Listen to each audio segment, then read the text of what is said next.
The LMC casts a wide net over the Sound Shore to bring you local event info, profiles, and conversations. Recorded in the heart of the village in Mamaroneck Cinemas at the studio on the Avenue, LMC Media brings you the LMC Cast Community Profiles.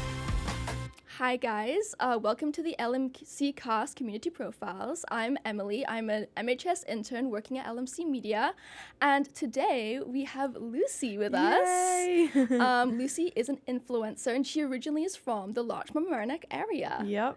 Do you want to kind of introduce yourself to everyone? For sure. So my name is Lucy. I'm 21 years old. I'm turning 22 very soon. But I grew up in Larchmont. I went to Mamaroneck High School, and then I studied in the Netherlands for 4 years. And now I'm back in New York. I'm a full-time content creator.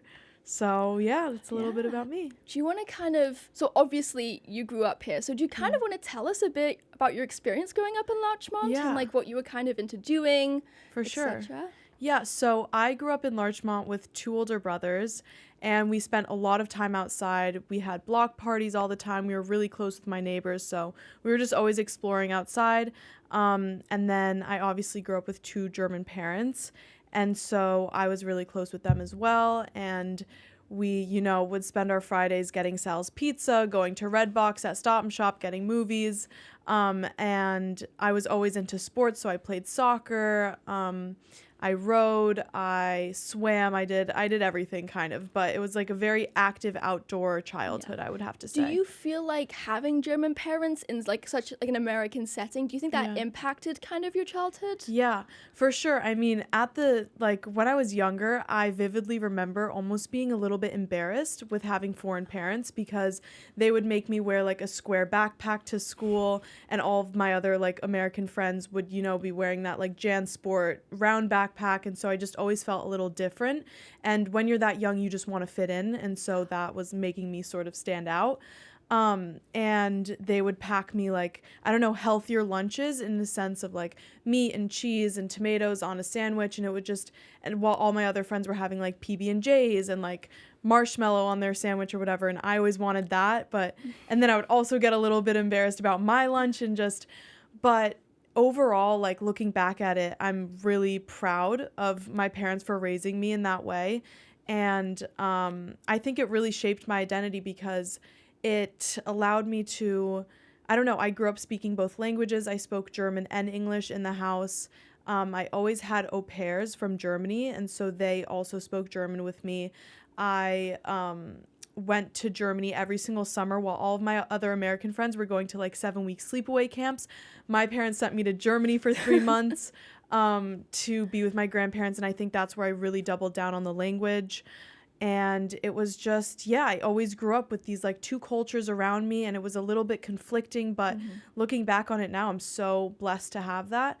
And and I remember I always walked to school every single day. My parents would never drive me unless it was like a thunderstorm. And so I was always jealous of my other friends being driven. But now I know like the healthy lifestyle that they were trying to teach me, which I also talk about in my content today. No, I mean, I have international parents. I can definitely relate. I had to walk home in the snow once. Yes, so exactly. It's a lifestyle for sure. So going into high school, you obviously had these 2 cultures in your mind, the German and American. Yeah. What really motivated you to say, okay, I've had these 2 very different experiences. I'm now going to go and step out of this American bubble, and I'm going to go live in Europe, and I'm going to go study in Maastricht in the Netherlands. Yeah.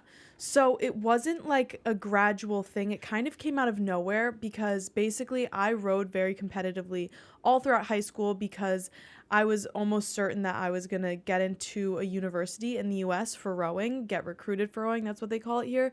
And I kind of used rowing as my crutch almost because I know how competitive the admissions process is. And so then COVID hit, of course, and then I had this whole like midlife teenage crisis where I was like, I don't even know if I want to row for 4 more years. The universities that I was looking at were like kind of in the middle of nowhere. So I was like, do I really see myself there? No. But since I dedicated all of my time to rowing, I didn't have time for extracurriculars like volunteering and whatever. I was really counting on rowing. And so it would have been really hard for me to stand out as a student with my grades that were pretty average to get into a good school. And then I started looking abroad because, well, of course, my parents are German, but my oldest brother, he studied in Germany, and he went to a private business school in Germany. And I always knew, I was like, I don't think I want to go to Germany, but I started researching more about just like the opportunities abroad, if there were even international universities taught in English.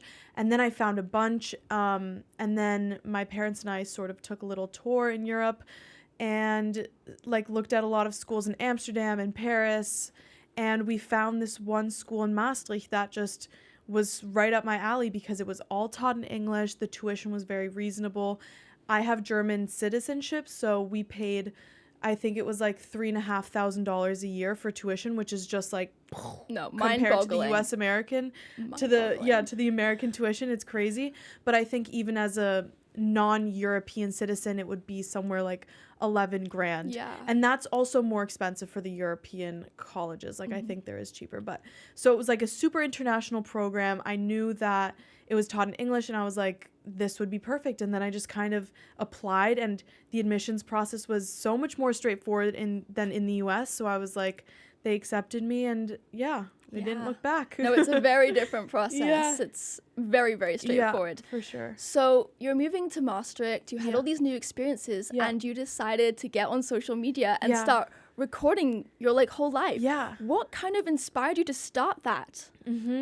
So I was terrified going to university in the Netherlands. Like I didn't want to go. Like a month before that, I was already talking to my therapist. I was like, I don't want to go. And she was like, okay, just try it out. And I was also talking to my mom. She was like, Lucy, just go for a month, try it out. You can always come back.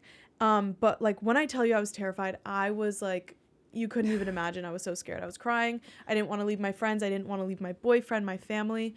And so then I remember vividly, I still have it in my journal. I wrote in my journal. I was like, when I go abroad, I want to document it and share it with the world, because if I can do it, I know that other people can do it as well. And so my main thing was just sort of sharing my experience, and I wanted to romanticize the little things that I was experiencing every day because it was so different than from what I was used to. And so I started like sharing little clips of like romanticizing my life there, and then one day I also put together this montage with like a little voiceover being like, this was me 3 months ago, and it's just a clip of me crying. And then I was like, and this is me today, and I'm so happy. I found my friends, and you can do hard things. And that was sort of my main motivation, to motivate people to get out of their comfort zones and to do the hard thing, and just, you know, spread more awareness around going to university abroad as an American, and that it's possible for anyone. So, Yeah, no, it's really awesome to see how you've grown and just how it's, you know, shaped. Yeah. What was it kind of like moving from New York to Maastricht? What were the kind of culture shocks that came with that kind of move? Because obviously it's not as easy as just going to a new state. It's a whole new language, a whole new culture. Yeah, for sure. I mean, some of the biggest culture shocks I'd have to say were, so I just picture me, 18 years old. I didn't know, like I was raised in my parents' house. You know, I was very blessed to have my mom help me with the laundry, and she always did the groceries and whatever.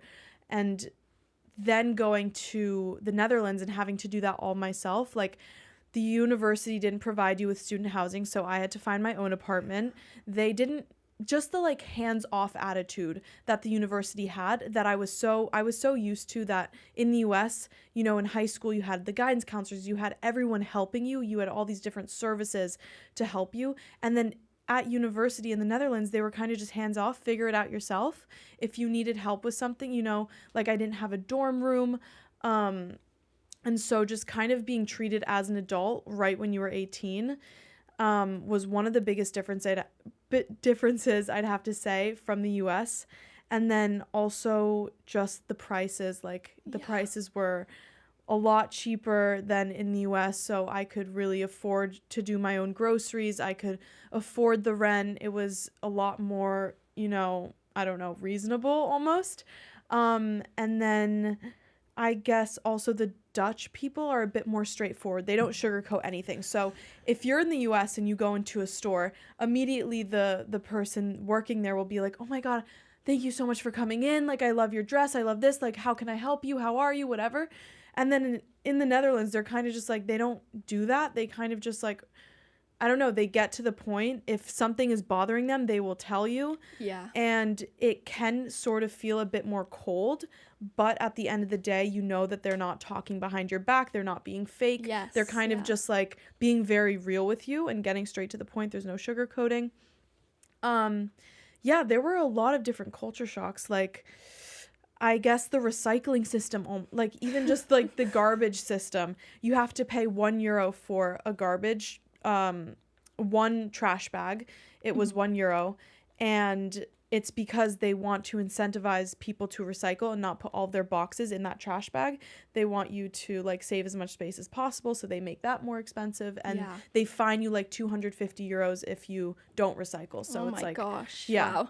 But that's just like a few of them. Yeah, There's no, a lot that's more. very different. And then obviously after living in Rauschnabel, you went to Maastricht, and then post-grad, you came back to New York, and now you're living in Brooklyn with your parents. Yeah. So kind of, as you know, you're changing. You originally started your content about Maastricht and being an international student. How has your content kind of evolved as you've moved back to New York and kind of moved back in with your parents? Yeah, so I would say in the last year where I was at university, I was leaning a lot more into student life as well, but not just student life, but how to balance your social life with working out, with your fitness. I got a lot more into self-growth, not just like, categorizing myself as an international student.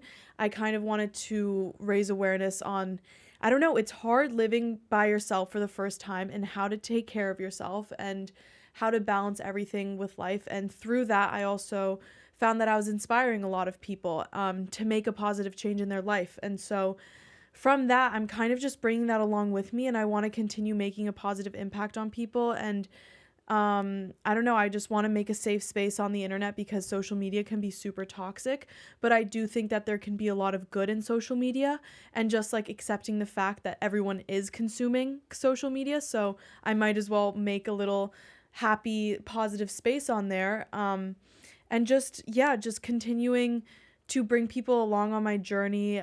I have no idea if I'm going to stay in New York. I probably won't. So just like motivating people to step out of their comfort zone, whatever that may look like, if that's running a half marathon or if that's moving to a different country. I want to keep just, spreading light on like to leave your comfort zone, grow, and just like a healthy, balanced lifestyle, have fun. Life is short. I love it. And I love also, on social media, you're so honest about your own journey with it, which is really nice to see, and like to have people, share their experience, not only just tell people what you think they should do. You're going through it with them, which is really, really wonderful. And I'm excited to see where you go with this. Yeah. So I have one final question. Yeah. What kind of advice would you give to high school students, or just people in general who are like curious about studying in the Netherlands or Europe, and what would you tell them? Okay. Number 1, I would say do it. And number 2, I would say do your research. You have the internet. If you look up international universities taught in English, like you'll find a bunch of things. I mean, you even said yourself that you went on the internet and you said you looked up for international university programs that specialized in communications and journalism. You will find a bunch of resources on the internet. It's your best friend. I know that the guidance counselors aren't like 100% situated in that area, so definitely use the internet. And then I would say just go for it. Like it's terrifying, but I learned so much more about, the world and myself by studying abroad and by making that big move and by being so independent for 4 years. I was exposed to all these different cultures. My friends came from Italy, from Spain, from France, from all over the world. We all had different mannerisms. And so you kind of have to just be yourself. There's nowhere to fit in. You have to be yourself, and then you find the best friends, and you learn so much about just the world. Like there's so much more out there other than the US. And I want to bring more awareness to that. And even if that's just for 4 years and then you come back here, you know what I mean? But it was a life-changing experience for me, so I can only recommend it to anyone that's even had a single thought about it. There's just so many pros, and your life will change. So that's what I have to say. Wow. Yeah. No, you definitely sell it really well. Yeah. And you know what? You've inspired me personally. Yay. I mean, so I'm very excited because I get to now see all the amazing things that you've been talking about. I know. I'm so excited for you. How incredible it is. Yeah. So, yeah, That's thank you awesome. so much for coming in today Thank you to for speak having to me. us. I mean, it's been really interesting to hear about your journey. Yeah. And yeah, thank you so much. Thank you. So for everyone watching, this podcast was recorded by LMC Media, studio on the Avenue on Mamaroneck Ave.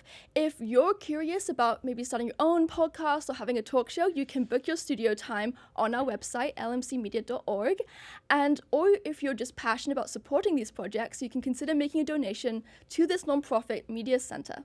Thank you so much for watching. Thank you. Thank you for listening to the LMC Cast Community Profiles, produced at LMC Media's studio on the Avenue. Visit lmcmedia.org to book your time in this state-of-the-art convenient location, walkable from the Metro North train station on Mamaroneck Avenue. You can also support this nonprofit media center at lmcmedia.org/donate.